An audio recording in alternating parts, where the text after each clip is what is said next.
ತನುವು ನಿನ್ನದು ಮನವು ನಿನ್ನದು, ತನುವು ನಿನ್ನದು ಮನವು ನಿನ್ನದು, ಎನ್ನ ಜೀವನ ಘನವು ನಿನ್ನದು.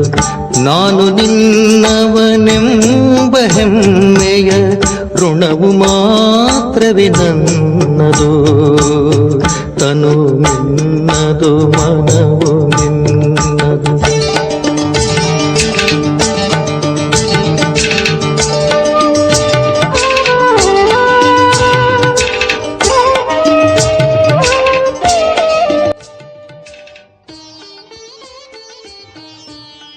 ಓಂ ಶಾಂತಿ.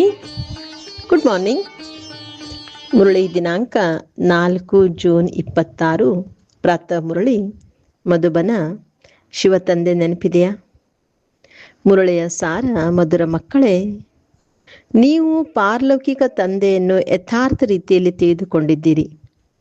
ಆದ್ದರಿಂದ ನಿಮ್ಮನ್ನು ಸತ್ಯವಾದ ಪ್ರೀತಿ ಬುದ್ಧಿಯವರು ಅಥವಾ ಆಸ್ತಿಕರೆಂದು ಕರೆಯುತ್ತಾರೆ.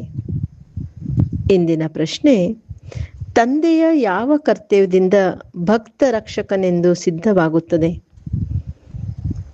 ಬಾಬಾ ಉತ್ತರ ತಿಳಿಸ್ಕೊಡ್ತಾ ಇದ್ದಾರೆ. ಎಲ್ಲ ಭಕ್ತರನ್ನು ರಾವಣನ ಜೈಲಿನಿಂದ ಬಿಡಿಸುವುದು, ದಿವಾಳಿಗಳನ್ನು ಸಾಹುಕಾರನ್ನಾಗಿ ಮಾಡುವುದು, ಇದು ಒಬ್ಬ ತಂದೆಯ ಕರ್ತವ್ಯವಾಗಿದೆ. ಯಾರು ಹಳೆಯ ಭಕ್ತರಿದ್ದಾರೆಯೋ ಅವರನ್ನು ಬ್ರಾಹ್ಮಣರನ್ನಾಗಿ ಮಾಡಿ ದೇವತೆಯನ್ನಾಗಿ ಮಾಡೋದೇ ಅವರ ರಕ್ಷಣೆ ಮಾಡುವುದಾಗಿದೆ. ತನ್ನ ಎಲ್ಲ ಭಕ್ತರಿಗೆ ಮುಕ್ತಿ, ಜೀವನ ಮುಕ್ತಿಯನ್ನು ಕೊಡಲು ಭಕ್ತ ರಕ್ಷಕನು ಬಂದಿದ್ದಾರೆ. ಇಂದಿನ ಗೀತೆ: ಭೋಲಾನಾಥನಿಂದ ಭಿನ್ನ ಯಾರೂ ಇಲ್ಲ. ಓಂ ಶಾಂತಿ. ಇದು ಯಾರ ಮಹಿಮೆಯನ್ನು ಕೇಳಿದ್ರಿ? ಶ್ರೇಷ್ಠಾತಿ ಶ್ರೇಷ್ಠ ಭಗವಂತನೇ ಆಗಿದ್ದಾರೆ. ಭಗವಂತನೇ ಎಲ್ಲರ ತಂದೆ ಆಗಿದ್ದಾರೆಂದು ಗಾಯನ ಮಾಡುತ್ತಾರೆ. ಹೇಗೆ ಲೌಕಿಕ ತಂದೆಯು ತನ್ನ ರಚನೆಯ ರಚಯಿತನಾಗುತ್ತಾರೆಯೋ ಹಾಗೆಯೇ ತಂದೆಯೇ ಈ ರಚನೆಯ ರಚಯಿತನಾಗಿದ್ದಾನೆ. ಮೊದಲು ಕನ್ಯೆಯರನ್ನು ತನ್ನ ಸ್ತ್ರೀಯನ್ನಾಗಿ ಮಾಡಿಕೊಂಡು ಅವರಿಂದ ತನ್ನ ರಚನೆಯನ್ನು ರಚಿಸುತ್ತಾರೆ. 5-7 ಮಂದಿ ಮಕ್ಕಳಿಗೆ ಜನ್ಮ ಕೊಡುತ್ತಾರೆ. ಅವರನ್ನು ರಚನೆ ಎಂದು ಕರೆಯುತ್ತಾರೆ. ಬಾಬಾ ಲೌಕಿಕತೆ ಉದಾಹರಣೆ ಕೊಡ್ತಾ ಇದ್ದಾರೆ. ತಂದೆಯು ರಚಯಿತನಾಗಿದ್ದಾರೆ, ಅವರು ಹದ್ದಿನ ರಚಯಿತನಾಗಿದ್ದಾರೆ. ಅಂದರೆ ಶರೀರಧಾರಿ ತಂದೆಯಾಗಿದ್ದಾರೆ, ಹದ್ದಿನ ರಚಯಿತನಾಗಿದ್ದಾನೆ. ರಚನೆಗೆ ರಚಯಿತ ತಂದೆಯಿಂದ ಆಸ್ತಿಯು ಸಿಗುತ್ತದೆ ಎಂದು ನೀವು ತಿಳಿದುಕೊಂಡಿದ್ದೀರಿ. ಅಂದ್ರೆ ಲೌಕಿಕ, ಒಬ್ಬರು ಲೌಕಿಕ ತಂದೆ, ಇನ್ನೊಬ್ಬರು ಪಾರಲೌಕಿಕ ತಂದೆ. ಲೌಕಿಕ ತಂದೆಯಿಂದನೂ ಮಕ್ಕಳಿಗೆ ಆಸ್ತಿ ಸಿಗ್ತದೆ. ಅದೇ ರೀತಿ ಪಾರಲೌಕಿಕ ಶುಭಾವರಿಂದ ನಾವು ಮಕ್ಕಳಿಗೆ ಆಸ್ತಿ ಸಿಗ್ತದೆ. ಮನುಷ್ಯರಿಗೆ ಇಬ್ಬರ ತಂದೆಯರಿರುತ್ತಾರೆ.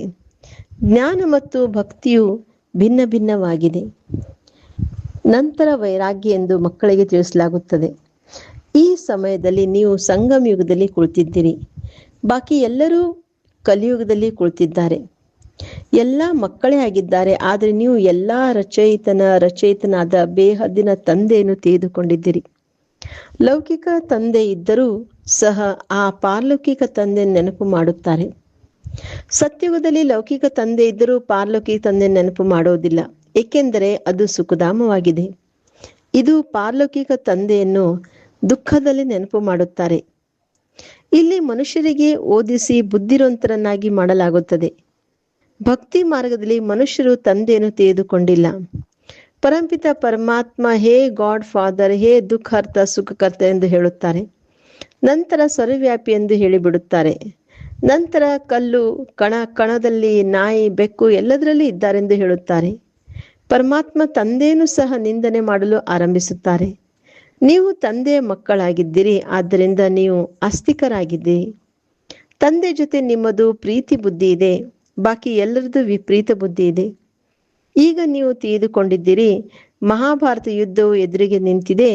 ಹಳೆಯ ಪ್ರಪಂಚದ ವಿನಾಶ, ಅರ್ಥಾತ್ ಪ್ರತಿ 5000 ವರ್ಷಗಳ ನಂತರ ಕಲಿಯುಗದ ಪತಿತ ಪ್ರಪಂಚವು ಸಂಪೂರ್ಣವಾಗಿ, ನಂತರ ಸತ್ಯುಗ ಪಾವನ ಪ್ರಪಂಚದ ಸ್ಥಾಪನೆಯು ತಂದೆಯ ಮೂಲಕ ಆಗುತ್ತದೆ.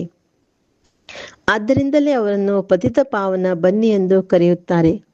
ಹೇ ಅಂಬಿಗ, ನಮ್ಮನ್ನು ಈ ವಿಷಯ ಸಾಗರದಿಂದ ತೆಗೆದು ಕ್ಷೀರಸಾಗರಕ್ಕೆ ಕರೆದುಕೊಂಡು ಹೋಗು. ಗಾಂಧೀಜಿಯೂ ಸಹ ಪತಿತ ಪಾವನ ಸೀತಾರಾಮ್ ಎಂದು ಹಾಡುತ್ತಿದ್ದರು. ಹೇ ರಾಮ, ಎಲ್ಲಾ ಸೀತೆಯರನ್ನು ಪಾವನ ಮಾಡು. ನೀವೆಲ್ಲರೂ ಸೀತೆಯರು ಭಕ್ತಿಹೀನರಾಗಿದ್ದೀರಿ, ಅವರೇ ಭಗವಂತನಾಗಿದ್ದಾರೆ, ಅವರನ್ನೇ ಎಲ್ಲರೂ ಕರೆಯುತ್ತಾರೆ. ನಿಮ್ಮನ್ನು ಪತಿತರಿಂದ ಪಾವನನಾಗಿ ಮಾಡುತ್ತಿದ್ದಾರೆ. ಅವರು ನಿಮಗೆ ಎಂದೂ ಸಹ ಮೋಸ ಮಾಡುವುದಿಲ್ಲ. ತೀರ್ಥಸ್ಥಾನಗಳಿಗೆ ಕುಂಭಮೇಳಗಳಿಗೆ ಹೋಗಿ ಎಂದು ಹೇಳುವುದಿಲ್ಲ. ಈ ನದಿಗಳಾವುದು ಪತಿತ ಪಾವನಿ ಅಲ್ಲ. ಪತಿತ ಪಾವನ ಒಬ್ಬ ತಂದೆಯೇ ಜ್ಞಾನ ಸಾಗರನಾಗಿದ್ದಾರೆ. ಸಾಗರ ಅಥವಾ ನದಿಗಳನ್ನು ಯಾರೂ ನೆನಪು ಮಾಡುವುದಿಲ್ಲ. ಹೇ ಪತಿತ ಪಾವನ, ನಮ್ಮನ್ನು ಪಾವನ ಮಾಡು ಎಂದು ತಂದೆಯನ್ನೇ ಕರೆಯುತ್ತಾರೆ. ಉಳಿದಂತೆ ನೀರಿನ ನದಿಗಳಂತೂ ಪ್ರಪಂಚದಲ್ಲಿ ಅನೇಕ ಇವೆ. ಅವು ಪತಿತ ಪಾವನಿ ಆಗಲು ಸಾಧ್ಯವೇ? ಪತಿತ ಪಾವನ ಎಂದು ಒಬ್ಬ ತಂದೆಗೆ ಹೇಳಲಾಗುತ್ತದೆ. ಅವರು ಯಾವಾಗ ಬರುತ್ತಾರೆಯೋ ಆಗ ಪಾವನನಾಗಿ ಮಾಡುತ್ತಾರೆ. ಭಾರತದ ಮಹಿಮೆಯು ಬಹಳ ಭಾರಿಯಾಗಿದೆ. ಭಾರತವು ಎಲ್ಲ ಧರ್ಮಗಳ ತೀರ್ಥಸ್ಥಾನವಾಗಿದೆ. ಶಿವಜಯಂತಿಯೂ ಸಹ ಇಲ್ಲಿಯೇ ಗಾಯನ ಮಾಡಲಾಗುತ್ತದೆ. ಸತ್ಯುಗದಲ್ಲಂತೂ ಪಾವನ ಪ್ರಪಂಚ, ಅಲ್ಲಿ ದೇವಿ ದೇವತೆಗಳಿರುತ್ತಾರೆ. ದೇವತೆಗಳ ಮಹಿಮೆಯನ್ನು ಗಾಯನ ಮಾಡುತ್ತಾರೆ. ಸರುಗುಣ ಸಂಪನ್ನ, ಸೋಲಾಕಲಾ ಸಂಪೂರ್ಣ, ಚಂದ್ರವಂಶೀಯರನ್ನು 14 ಕಲಾ ಸಂಪೂರ್ಣ ಎಂದು ಹೇಳುತ್ತಾರೆ. ನಂತರ ಏಣಿಯಿಂದ ಇಳಿಯುತ್ತಾರೆ. ತಂದೆಯು ಬಂದು ಸೆಕೆಂಡಿನಲ್ಲಿ ಏಣಿಯನ್ನು ಹತ್ತಿಸಿ ಶಾಂತಿಧಾಮ ಸುಖಧಾಮಕ್ಕೆ ಕರೆದೊಯ್ಯುತ್ತಾರೆ. ನಂತರ 84ರ ಚಕ್ರವನ್ನು ಸುತ್ತಿ ಏಣಿಯನ್ನು ಇಳಿಯುತ್ತಾರೆ. 84 ಜನ್ಮಗಳಲ್ಲಿ ಯಾರಾದರೂ ಅವಶ್ಯವಾಗಿ ತೆಗೆದುಕೊಂಡಿರಬೇಕಲ್ಲವೇ? ಮುಖ್ಯವಾದುದು ಸರ್ವಶಾಸ್ತ್ರಮಯ ಶಿರೋಮಣಿ ಗೀತೆ, ಶ್ರೀಮದ್ ಅರ್ಥಾತ್ ಭಗವಂತನು ಉಚ್ಚರಿಸುವುದಾಗಿದೆ. ಆದರೆ ಭಗವಂತನು ಯಾರಿಗೆ ಹೇಳುತ್ತಾರೆಂದು ಈ ಪತಿತ ಮನುಷ್ಯರು ತಿಳಿದುಕೊಂಡಿಲ್ಲ. ಪತಿತ ಪಾವನ, ಎಲ್ಲರ ಸದ್ಗತಿದಾತ ಒಬ್ಬ ನಿರಾಕಾರ ಶಿವನಾಗಿದ್ದಾರೆ. ಆದರೆ ಅವರು ಯಾವಾಗ ಬಂದರು ಎಂಬುದನ್ನು ಯಾರೂ ತಿಳಿದುಕೊಂಡಿಲ್ಲ. ತಂದೆಯು ತಾವೇ ಬಂದು ತಮ್ಮ ಪರಿಚಯವನ್ನು ಕೊಡುತ್ತಾರೆ.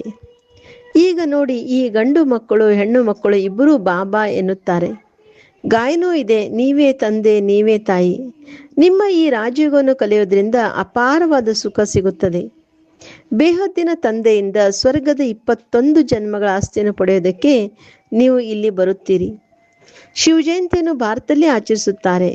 ರಾವಣನನ್ನು ಭಾರತದಲ್ಲೇ ತೋರಿಸುತ್ತಾರೆ. ಆದರೆ ಅರ್ಥವನ್ನಂತೂ ಸ್ವಲ್ಪವೂ ತಿಳಿದಿಲ್ಲ. ಶಿವ ತಂದೆಯು ನಮ್ಮ ಬೇಹದ್ದಿನ ತಂದೆ ಆಗಿದ್ದಾರೆ, ಇದನ್ನು ಒಬ್ಬರೂ ತಿಳಿದಿಲ್ಲ. ಕೇವಲ ಶಿವನ ಪೂಜೆಯನ್ನು ಮಾಡುತ್ತಾರೆ. ಯಾವಾಗ ಇಡೀ ವೃಕ್ಷವು ತಮೋಪ್ರಧಾನವಾಗುವುದೋ ಆಗ ತಂದೆಯು ಬರುತ್ತಾರೆ. ಹೊಸ ಪ್ರಪಂಚದಲ್ಲಿ ಭಾರತವು ಸ್ವರ್ಗವಾಗಿತ್ತು. ಭಾರತದಲ್ಲೇ ಸತ್ಯಯುಗವಿತ್ತು. ಭಾರತದಲ್ಲೇ ಈಗ ಕಲಿಯುಗವಿದೆ. ಮೊಟ್ಟ ಮೊದಲು ನೀವೇ ಸ್ವರ್ಗದ ಮಾಲೀಕರಾಗಿದ್ದೀರಿ ಎಂದು ತಂದೆಯು ತಿಳಿಸುತ್ತಾರೆ. ಈಗ ನೀವು 84 ಜನ್ಮಗಳನ್ನು ಅನುಭವಿಸಿ ನರಕವಾಸಿಗಳಾಗಿದ್ದೀರಿ. ಈಗ ನಿಮಗೆ ನಾನು ರಾಜ್ಯವನ್ನು ಕಲಿಸಿ ಮನುಷ್ಯರಿಂದ ದೇವತೆ, ಪತಿತರಿಂದ ಪಾವನರನ್ನಾಗಿ ಮಾಡುತ್ತೇನೆ. ಭಕ್ತಿ ಅರ್ಥಾತ್ ಬ್ರಹ್ಮನ ರಾತ್ರಿಯಾಗಿದೆ. ಜ್ಞಾನ ಅರ್ಥಾತ್ ಬ್ರಹ್ಮನ ದಿನವಾಗಿದೆ. ನೀವು ಬ್ರಹ್ಮ ಕುಮಾರ್ ಕುಮಾರಿಯರು ದಿನದಲ್ಲಿ ಹೋಗುತ್ತೀರಿ. ಈ ಹಳೆಯ ಪ್ರಪಂಚಕ್ಕೆ ಈಗ ಬೆಂಕಿ ಹತ್ತಿಕೊಳ್ಳಲಾಗಿದೆ. ಅವಶ್ಯವಾಗಿ ಮಹಾಭಾರತ ಯುದ್ಧ ನಡೆಯಲಿದೆ. ಅವಶ್ಯವಾಗಿ ಮಹಾಭಾರತ ಯುದ್ಧದ ನಂತರ ಭಾರತವು ಸ್ವರ್ಗವಾಗುವುದು. ಅನೇಕ ಧರ್ಮವು ವಿನಾಶವಾಗಿ ಒಂದು ಧರ್ಮ ಸ್ಥಾಪನೆ ಆಗುತ್ತದೆ. ನೀವು ಮಕ್ಕಳು ತಂದೆಗೆ ಸಹಯೋಗಿಗಳಾಗಿ ಆದಿ ಸನಾತನ ದೇವತಾ ಧರ್ಮದ ಸ್ಥಾಪನೆ ಮಾಡುತ್ತಿದ್ದೀರಿ. ನೀವು ಸ್ವರ್ಗದ ಮಾಲೀಕರಾಗಲು ಯೋಗ್ಯರಾದ ನಂತರ ವಿನಾಶವು ಪ್ರಾರಂಭವಾಗುತ್ತದೆ. ಇದು ಶಿವತಂದೆಯ ಜ್ಞಾನ ಯಜ್ಞವಾಗಿದೆ. ನಂತರ ಇದನ್ನು ಶಿವನೆಂದಾದರೂ ಹೇಳಿ ಅಥವಾ ರುದ್ರನೆಂದಾದರೂ ಹೇಳಿ, ಕೃಷ್ಣ ಜ್ಞಾನ ಯಜ್ಞವೆಂದು ಎಂದು ಹೇಳಲಾಗುವುದಿಲ್ಲ. ಸತ್ಯುಗ ತ್ರೇತಾಯುಗದಲ್ಲಿ ಯಜ್ಞಗಳಿರುವುದಿಲ್ಲ. ಉಪದ್ರವಗಳು ಆರಂಭವಾದಾಗ ಯಜ್ಞಗಳನ್ನು ರಚಿಸುತ್ತಾರೆ. ಧಾನ್ಯಗಳನ್ನು ಸಿಗದಿದ್ದಾಗ ಯುದ್ಧ ಪ್ರಾರಂಭವಾಯಿತೆಂದರೆ ಯಜ್ಞಗಳನ್ನು ಶಾಂತಿಗಾಗಿ ರಚಿಸುತ್ತಾರೆ. ವಿನಾಶವಾಗದ ಹೊರತು ಭಾರತವು ಸ್ವರ್ಗವಾಗುವುದಿಲ್ಲವೆಂದು ನೀವು ಮಕ್ಕಳು ತಿಳಿದುಕೊಂಡಿದ್ದೀರಿ. ಭಾರತ ಮಾತೆ ಶಿವಶಕ್ತಿ ಸೇನೆಯ ಗಾಯನವನ್ನು ಮಾಡಿದ್ದಾರೆ. ಪವಿತ್ರರಿಗೆ ವಂದನೆಯನ್ನು ಮಾಡಲಾಗುತ್ತದೆ. ನೀವು ಮಾತೆಯರಿಗೆ ಒಂದೇ ಮಾತರಮೆಂದು ಹೇಳಲಾಗುತ್ತದೆ. ಏಕೆಂದರೆ ಭಾರತವನ್ನು ಶ್ರೀಮದಂತೆ ಸ್ವರ್ಗವನ್ನಾಗಿ ಮಾಡುತ್ತೀರಿ.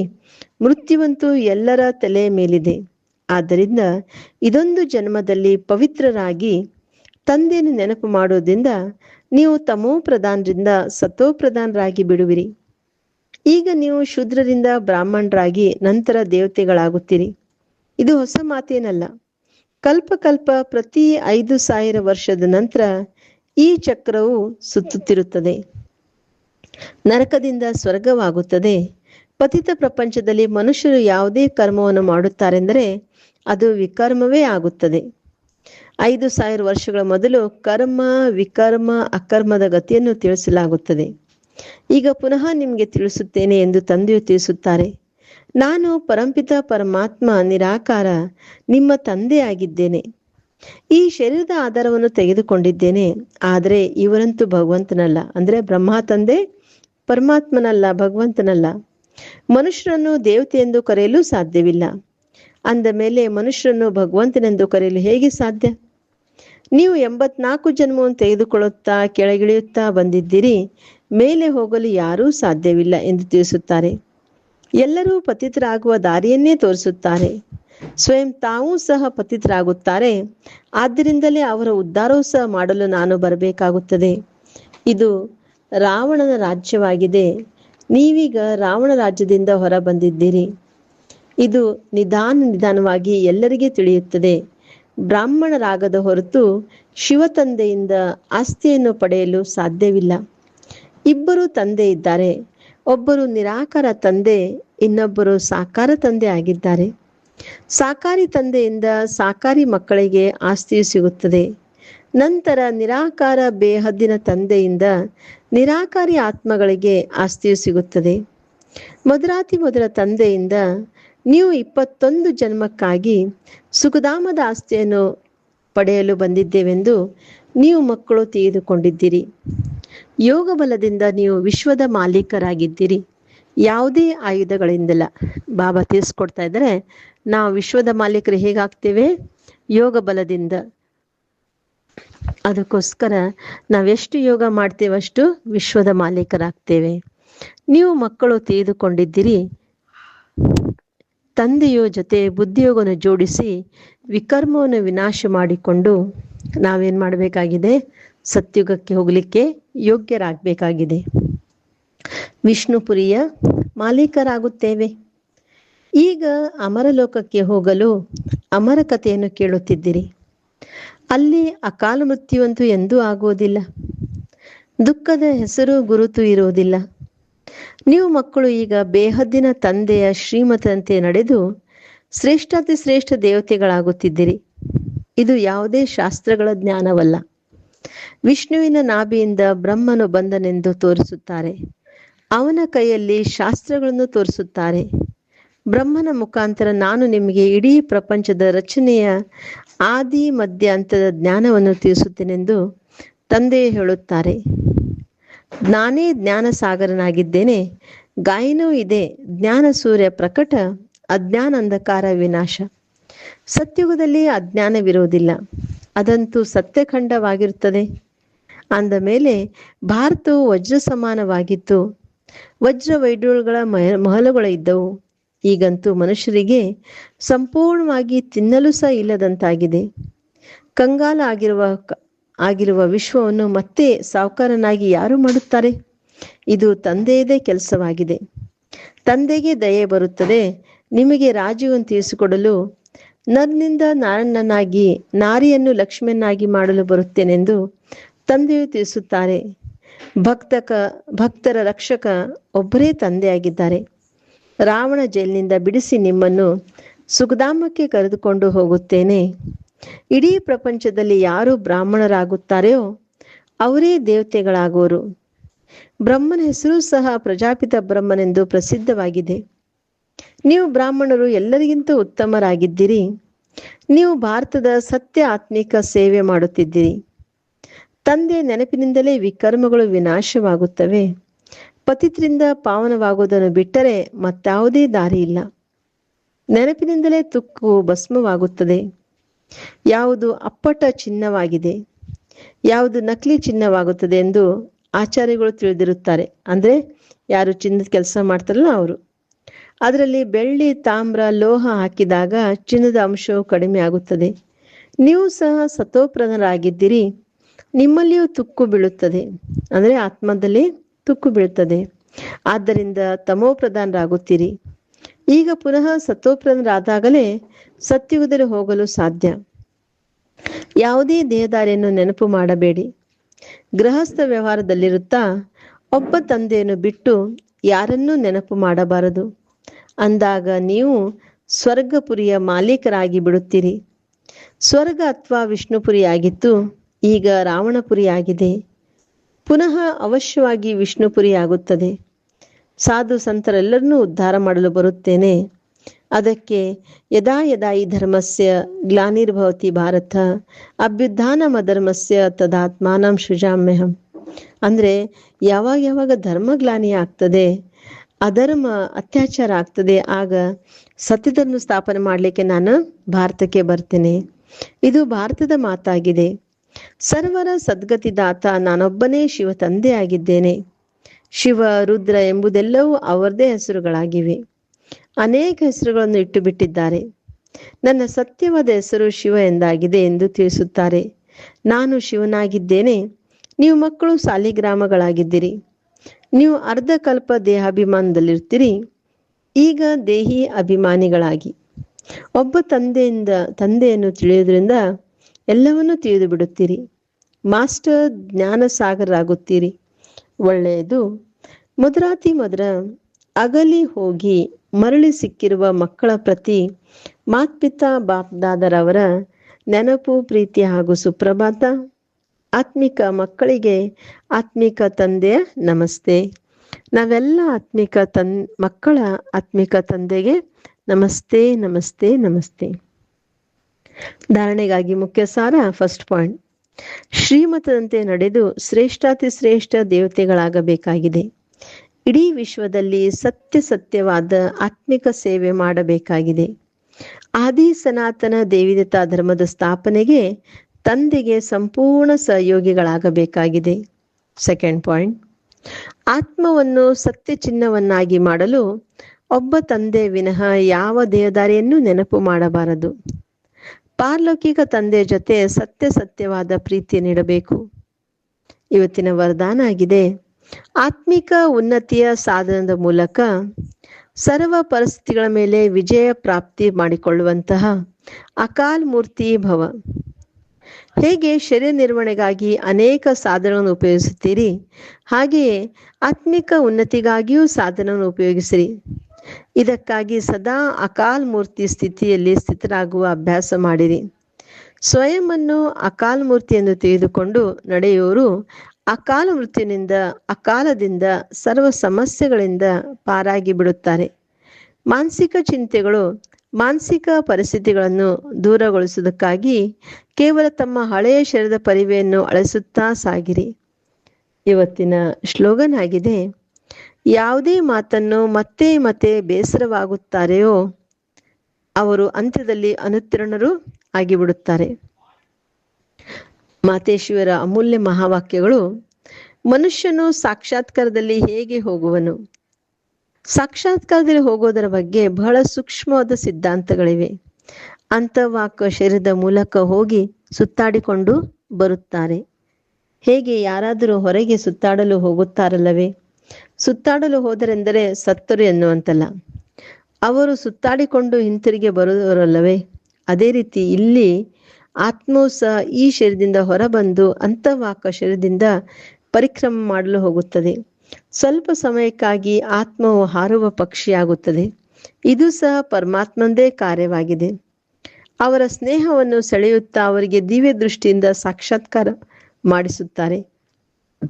ಹೇಗೆ ರಾತ್ರಿಯಲ್ಲಿ ನಾವು ಶರೀರದಿಂದ ನಿರ್ಲಿಪ್ತ ಆತ್ಮನಾಗಿ ಸುಖದ ಮಾರ್ಗ ಅಥವಾ ಸ್ವಪ್ನಾವಸ್ಥೆಯಲ್ಲಿ ಹೊರಟು ಹೋಗುತ್ತೇವೆ, ಅದೇ ಸಮಯದಲ್ಲಿ ಶರೀರವು ಶಾಂತವಾಗಿರುತ್ತದೆ. ಆಗ ದೇಹ ಮತ್ತು ದೇಹದ ಧರ್ಮವೆಲ್ಲವೂ ಮರೆತು ಹೋಗುತ್ತದೆ. ಆದರೆ ಈ ರೀತಿಯೆಲ್ಲ ಇವರ ಶರೀರವು ಸತ್ತು ಹೋಯಿತು ಅಂತ. ನಂತರ ಯಾವಾಗ ಜಾಗೃತವಾಗುತ್ತಾರೆಯೋ ಆಗ ರಾತ್ರಿಯ ಸ್ವಪ್ನಾವಸ್ಥೆಯ ವರ್ಣನೆಯನ್ನು ಮಾಡುತ್ತಾ ತಿಳಿಸುತ್ತಾರೆ ಎಂದಲ್ಲ. ಇದು ಪರಮಾತ್ಮನ ಜೊತೆ ಯೋಗವನ್ನಿಡುವುದರಿಂದ ಪರಮಾತ್ಮನು ಆ ಆತ್ಮನನ್ನು ದಿವ್ಯ ದೃಷ್ಟಿಯಿಂದ ಪರಿಕ್ರಮ ಮಾಡಿಸುತ್ತಾರೆ. ನಂತರ ಯಾವಾಗ ಧ್ಯಾನದಿಂದ ಮೇಲೇಳುತ್ತಾರೆಯೋ ಆಗ ಅವರು ನೋಡೋದರೆಲ್ಲವೂ ಸಾಕ್ಷಾತ್ಕಾರವಾಗಿರುತ್ತದೆ. ಅದನ್ನು ವರ್ಣನೆ ಮಾಡಿ ತಿಳಿಸುತ್ತಾರೆ. ನಾವು ಇದನ್ನು ನೋಡಿ ಬಂದೆವು ಅಂದಾಗ ಆ ಸ್ವಪ್ನವು ರಜೋಗುಣ ತಮೋಗುಣವೂ ಆಗಿರುತ್ತದೆ. ಈ ಧ್ಯಾನವೂ ಸತೋಗುಣಿ ಸ್ಥಿತಿಯಾಗಿದೆ. ಧ್ಯಾನದಲ್ಲಿ ಯಾರದೇ ಶರೀರವು ಸಾಯುವುದಿಲ್ಲ, ಆದರೆ ಶರೀರದ ಪರಿವೆಯ ಮರ್ಜ್ ಆಗಿಬಿಡುತ್ತದೆ. ಮರ್ಜ್ ಅಂದ್ರೆ ಗುಪ್ತ ಆಗಿಬಿಡ್ತದೆ ಅಂತ. ಧ್ಯಾನದಲ್ಲಿ ಯಾರದೇ ಶರೀರವು ಸಾಯುವುದಿಲ್ಲ. ಹೇಗೆ ಕ್ಲೋರೋಫಾರ್ಮ್ ಕೊಡೋದ್ರಿಂದ ಶರೀರದ ಪರಿವೇ ಮರ್ತು ಹೋಗ್ತದೆ. ಅಂದ್ರೆ ಯಾವುದೇ ಆಪರೇಷನ್ ಮಾಡಬೇಕಾದ್ರೆ ಅನ್ಕಾನ್ಶಿಯಸ್ ಮಾಡ್ತಾರೆ ತಾನೆ, ಅನಿಸ್ತಿಷಿಯಾ ಕೊಟ್ಟು. ಅಂದ್ರೆ ಅದು ಕ್ಲೋರೋಫಾರ್ಮ್ ಅಂತ ಹೇಳ್ತಾರೆ ಅದಕ್ಕೆ. ಹೇಗೆ ವೈದ್ಯರು ಯಾವುದೇ ಅಂಗವನ್ನು ಮರೆಸುತ್ತಾರೆಂದರೆ ಇಂಜೆಕ್ಷನ್ ಹಾಕಿ ಡೆಡ್ ಮಾಡಿ ಬಿಡುತ್ತಾರೆ, ಆದರೆ ಅನ್ಯ ಇಂದ್ರಿಯಗಳ ಕೆಲಸವು ನಡೆಯುತ್ತಿರುತ್ತದೆ. ಇದೇ ರೀತಿ ಧ್ಯಾನದಲ್ಲಿಯೂ ನಡೆಯುತ್ತದೆ. ಯಾವುದೇ ಆತ್ಮವು ಹಾರಿಕೊಂಡು ಹೋಗಿ ಪರಿಕ್ರಮ ಮಾಡಿ ಬರುತ್ತದೆ, ಆದರೆ ಶರೀರವು ಸಾಯುವುದಿಲ್ಲ. ಈಗ ಈ ಸ್ನೇಹದ ಸಂಬಂಧವನ್ನು ಸೆಳೆಯುವ ಸ್ಮೃತಿಯು ಪರಮಾತ್ಮನಲ್ಲಿದೆ, ಮನುಷ್ಯಾತ್ಮದಲ್ಲಿ ಇಲ್ಲ. ಒಳ್ಳೆಯದು. ಓಂ ಶಾಂತಿ. ಇವತ್ತಿನ ಅವ್ಯಕ್ತ ಸೂಚನೆ: ಸದಾ ಹರ್ಷಿತರಾಗಿರಲು ತಮ್ಮ ಸ್ವಭಾವವನ್ನು ಸರಳ ಮಾಡಿಕೊಳ್ಳಿರಿ, ಸಹನಶೀಲರಾಗಿರಿ. ಸದಾ ಹರ್ಷಿತರಾಗಿರುವಂತರ ನೆನಪಾರ್ಥ, ಅಂದರೆ ಯಾರು ಸದಾ ಹರ್ಷಿತರಾಗಿರ್ತಾರೆ ಅವರ ನೆನಪಾರ್ಥ ವಿಷ್ಣುವಿನ ರೂಪದಲ್ಲಿ ತೋರಿಸುತ್ತಾರೆ. ವಿಷ್ಣು ಕ್ಷೀರಸಾಗರದಲ್ಲಿ ಆರಾಮವಾಗಿ ಮಲಗಿ ಜ್ಞಾನದ ಸ್ಮರಣೆ ಮಾಡುತ್ತಾ ಹರ್ಷಿತನಾಗಿದ್ದಾರೆ. ಹರ್ಷಿತರಾಗೋದಕ್ಕೆ ಸಾಧನೆ ಜ್ಞಾನದ ಸ್ಮರಣೆ. ಯಾರು ಎಷ್ಟು ಜ್ಞಾನದ ಸ್ಮರಣೆ ಮಾಡುತ್ತಾರೆ ಅವರು ಅಷ್ಟೇ ಹರ್ಷಿತರಾಗುತ್ತಾರೆ. ಯಾವುದೇ ಪರಿಸ್ಥಿತಿ ಅವರ ಸಾಹಸ ಉಮಂಗ್ ಉತ್ಸಾಹವನ್ನು ಕಡಿಮೆ ಮಾಡಲು ಸಾಧ್ಯವಿಲ್ಲ.